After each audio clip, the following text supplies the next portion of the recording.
Om bisa lihat ribbonnya ya. Iya. Iya. Iya. Jadi cukup sangat smooth RC-nya. Kenapa saya pakai gearbox metal? Pertama,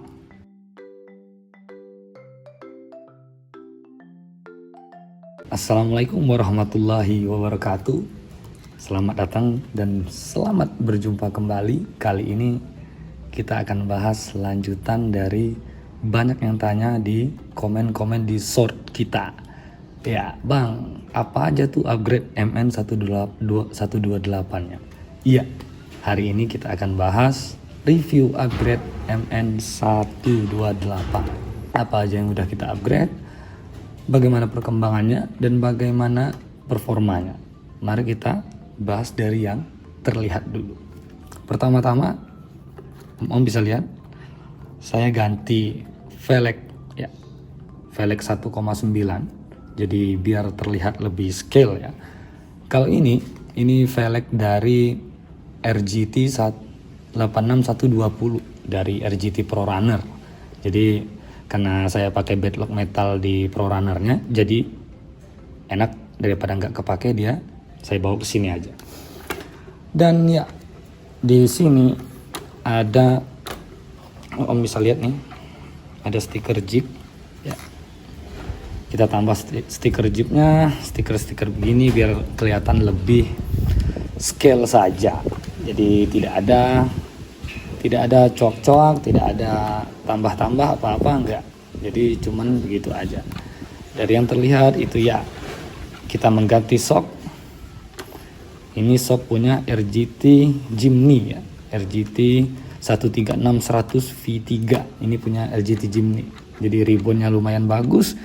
Kita pakaikan shock itu ke MN 128 ini. Untuk samping, Om bisa lihat tidak ada perubahan yang signifikan, tetapi ban serepnya itu saya ganti juga, bannya ke ban yang ukurannya ini 90 mm. Jadi seluruh ban ini kita ganti ke 90 mm dan masih vented. Kita tambah ornamen sepeda ya, biar kelihatan mobilnya sibuk aja gitu. Dan ya, di atas kita tambahin ornamen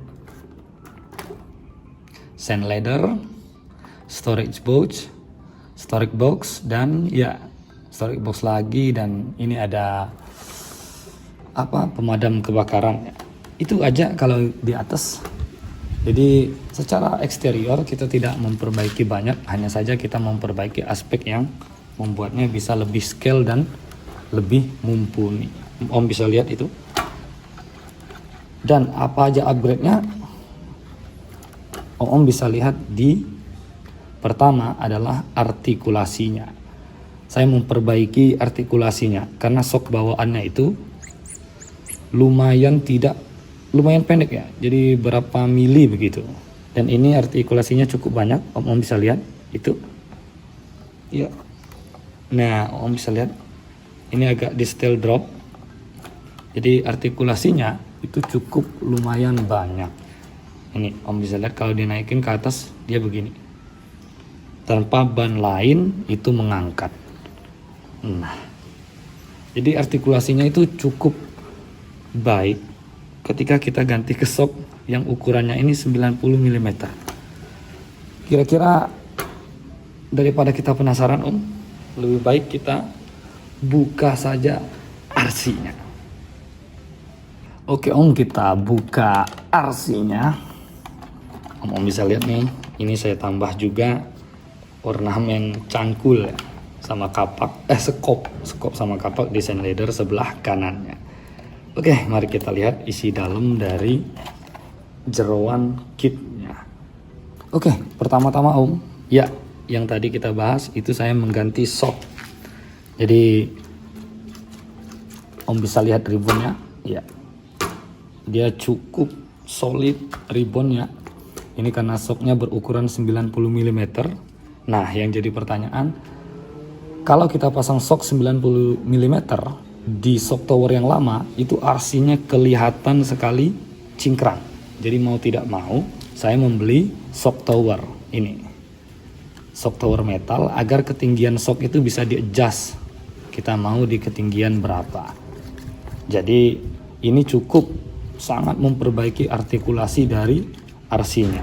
Sekali lagi Om bisa lihat ribbonnya ya. Iya.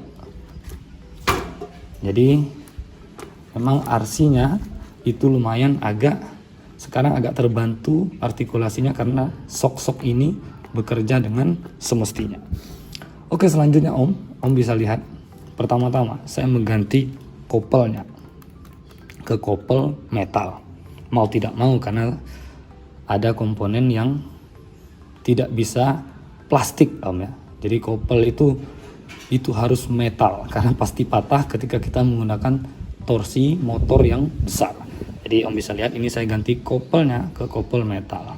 Dan selanjutnya kopelnya sudah metal, saya iseng-iseng ganti ke transfer case yang metal. Di sini Om bisa lihat transfer case-nya. Transfer case ini gearnya udah metal, ini aftermarket. Om bisa beli di toko hijau atau toko oranye, dan ini PNP, tinggal colok aja masuk. Gearbox itu kita pakai gearbox metal. Jadi kenapa saya pakai gearbox metal? Pertama, gearbox metal itu bobotnya lebih berat daripada gearbox yang standar. Jadi ya agak menambah beban di depan, itu sebenarnya cukup baik karena center of gravity-nya kita biarkan ada di depan. Jadi mobilnya tidak condong untuk terjungkal ke belakang atau berat di belakang. Jadi Om bisa lihat proporsinya. Kalau body mount ini saya tidak mengganti ya. Ini saya tidak ganti ke metal karena yang plastik saja sudah cukup. Oke, setelah gearbox, komponen berikutnya adalah motor. Saya mengganti motor dari RC ini dengan Surpass Hobby, ya motor murah meriah, 540, 5 slot, 20T. Jadi motor yang lama itu sebenarnya sangat enak dipakai bermain, tetapi memiliki kendala yang lumayan agak merepotkan saya. Saya sudah beli baterai LiPo yang kecil ya, LiPo 2S yang kecil, tapi memang belum datang. Pertama, motornya itu sangat panas. Motor yang bawaan itu, ketika kita bawa main, dia sangat panas Om. Motor yang sangat panas itu menyebabkan baterai kita itu cepat habis. Jadi mainnya jadi lebih sangat singkat ya. Apalagi RC ini punya permasalahan di tempat penempatan baterai. Dia sangat kecil. Ini pun saya coak karena saya mengganti ESC-nya. Jadi ESC itu kan tidak muat kalau dipakai pin yang tiplak seperti ini. Jadi saya coak ini agar dia bisa masuk dengan proper di RC ini. Alasan kita mengganti motor ya itu karena motornya cepat panas, jadi baterainya itu tidak awet. Dan alasan kedua, memang torsi dari motornya itu cocok di jalan-jalan yang landai-landai saja. Jadi dia tidak terlalu banyak obstacle yang berat, dan tidak bisa, kalau kita sudah terjepit itu motornya sudah kehilangan torsi. Itu jadi untuk bagian depan servo itu saya menggunakan Surpass Hobby 25 gram ya, 25 gram. Ini belum coreless, jelas, dan itu cukup membantu karena servo lamanya itu cukup lumayan sering error nggak jelas gitu Om. Dia kadang rusak, kadang enggak, padahal saya belum cipratin ke air atau apalah servonya itu. Dan untuk elektronikal saya mengganti ini dengan ESC 1060. Ini bukan Hobby Wing Om ya. Ini bukan Hobby Wing. Om bisa lihat spesifikasinya. Ini bukan Hobby Wing, tetapi ini sisaan dari HBR 1001. Jadi daripada nggak kepake, saya taruh di sini aja. Dan TX RX kita pakai Dambo RC X6 FG ya. Kita pakai remote kita yang di sana. Ini Dambo. Jadi setelah saya ganti beberapa part-part ini seperti yang ada di video ini, Om bisa lihat mainnya lumayan sangat smooth. Oke, sisanya ini stok semua, tapi untuk secara tampilan dia lumayan berubah dari kondisi saat dia standar kemarin. Jadi overall saya cukup puas dengan upgrade yang segini aja, karena ya memang sangat cukup membantu. Dan untuk kabel-kabel Om bisa lihat, ini saya susun ke sini, dan on off-nya ini saya taruh di sini gantung aja. Ya tidak ada problem, saya bisa akses dari kap karena saya nggak mau bolongin ini untuk masuk ke dalam yang bawaannya. Jadi it's okay, ini tidak ada problem. Dengan upgrade seperti ini, saya sudah cukup lumayan fun untuk bermain RC ini. Oke, sekarang mari kita nyalain RC-nya. Tombol on off-nya ada di sini. Nah, Om bisa lihat untuk, nah, Om bisa lihat itu untuk servo dia seperti ini, dan suaranya itu agak lumayan lebih cenderung keras dibanding motor standarnya. Kalau servo ya ada baiknya setelah Om ganti menjadi servo 25 gram dari Surpass Hobby ini, Om bisa juga pakai opsional mengganti dudukan servo yang besar. Di aftermarket itu ada jualannya. Jadi Om bisa pakai servo 35 kilo di dalam ini, 40 kilo bahkan, tapi itu mubazir ya. Jadi 25 kilo RC ini juga sudah sangat cukup. Dan untuk lebih maksimal Om bisa ganti gardannya ini ke XVD. Jadi biar beloknya agak lebih patah. Nah, tapi saya cukup di sini aja. Oke, Om bisa lihat servonya ya. Sekarang kita ke throttle yang paling rendah. Untuk throttle yang paling rendah, Om bisa lihat nih. Dia begini. Iya. Iya. Jadi cukup sangat smooth RC-nya. Dan itu sangat membantu ketika ya kita ada di bebatuan-bebatuan atau mau crawling tipis-tipis. Ingat Om ya, 540 20T itu bukan dipakai untuk crawling ganas-ganas Om ya. Ini untuk crawling tipis-tipis. Jadi RC ini sekarang cukup sering saya bawa main yang ringan-ringan, karena torsinya itu sudah lumayan untuk manjat-manjat bebatuan yang kecil-kecil. Jadi kesimpulannya, kalau Om mau beli MN128, ada baiknya Om ya pertama upgrade artikulasinya, setelah itu upgrade motornya untuk torsi yang lebih mantap, dan ya baru boleh Om upgrade gearbox ataupun upgrade transfer case. Dan yang pertama kali Om harus upgrade itu jelas yaitu kopel. Yang pertama kali Om ya, kopel, elektronikal, nomor 2-nya, dan yang ketiga baru shock tower dan shock. Jadi sebenarnya yang perlu diganti ya itu aja. Saya pernah mencoba dengan komposisi motor tidak saya ganti, tetapi sudah gearbox metal, sudah transfer case metal, sudah shock tower metal dan shock begini.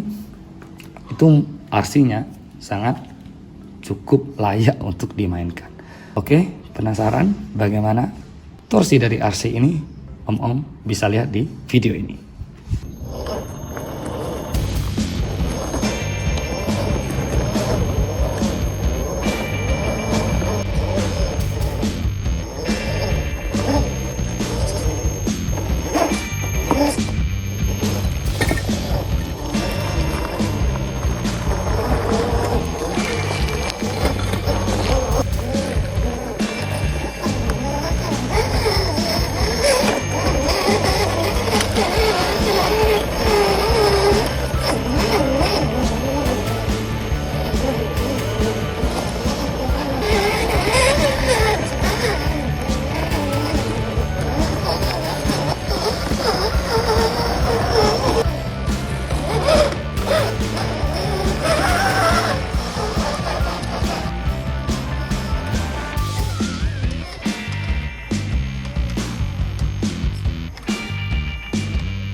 Oke Om, thanks for watching. Terima kasih telah menonton sampai akhir video ini. Video ini bertujuan untuk sharing saja, bukan untuk mengajarkan om-om sekalian. Lebih dan kurang mohon maaf. Assalamualaikum warahmatullahi wabarakatuh. Bye. Jangan lupa like, comment, dan subscribe-nya.